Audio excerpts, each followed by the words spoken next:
guys, today I'm about to share to you my reflection on modules 9, 10, and 11. Let's start in the module 9. In this lesson, I realized how emotional behavioral disorder affect the life of a person, especially in learning, because it might not noticeable in their appearance, but it may manifest through their performance. EBD or emotional behavioral disorder is kind of familiar to me, and this lesson widened my understanding on this kind of disorder, especially the cause that drives them on having this kind of disorder. We have the biological factor, family factor, school, and cultural factors that can have significant impact on them, whether it is by their genes or through socialization. We can identify a person with EBD based on what I understand in this lesson by having a right assessment and identification. We can say if a person or an individual is experiencing this kind of disorder, and by this, we can find a way on how to help them effectively. Next is the module 10 that talks about the learner with communication disorder. In this module, I understand how different kind of communication disorder affect people in constructing sentence, pronouncing language, and comprehension or use of spoken words, written or symbols. This become a challenge for them on how they will socialize with other people and in their academic progress.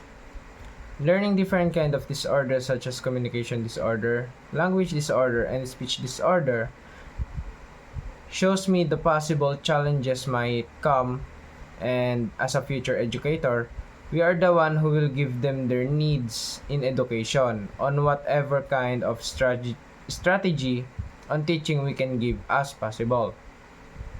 The best way for me on accommodating student with this kind of disorder is giving them the environment in which they can learn and practice the proper way of communication, to learn or as much as possible to cope their struggle in communication, and for them to be more progressive in their educational environment. And the last module is the module 11. Module 11, which is the learner with ADHD, other health impairment or OHI, and physical disabilities.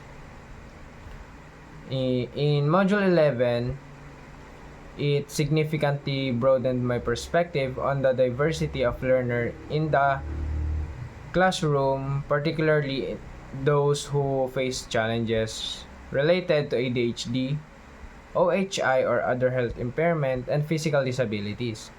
It emphasized the importance of recognizing that these learners are not defined by their condition but by their potential to succeed when given the appropriate support they need.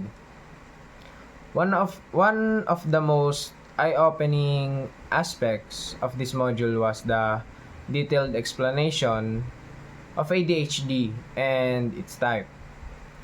The inattentive, hyperactive, impulsive, and combined. Understanding the characteristics of each type made me realize how easy it to misinterpret the student's behavior as laziness, disobedient, or lack of interest, when in reality they may be struggling with executive functioning.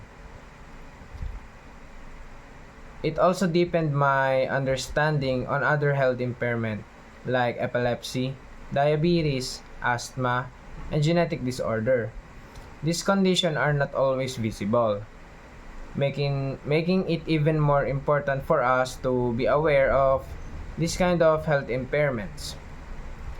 And the part of the physical disability give me more knowledge on how we can give the support on education they need. Through the help of assistive technology, they can learn with ease. And that's all for this video, and thank you for watching.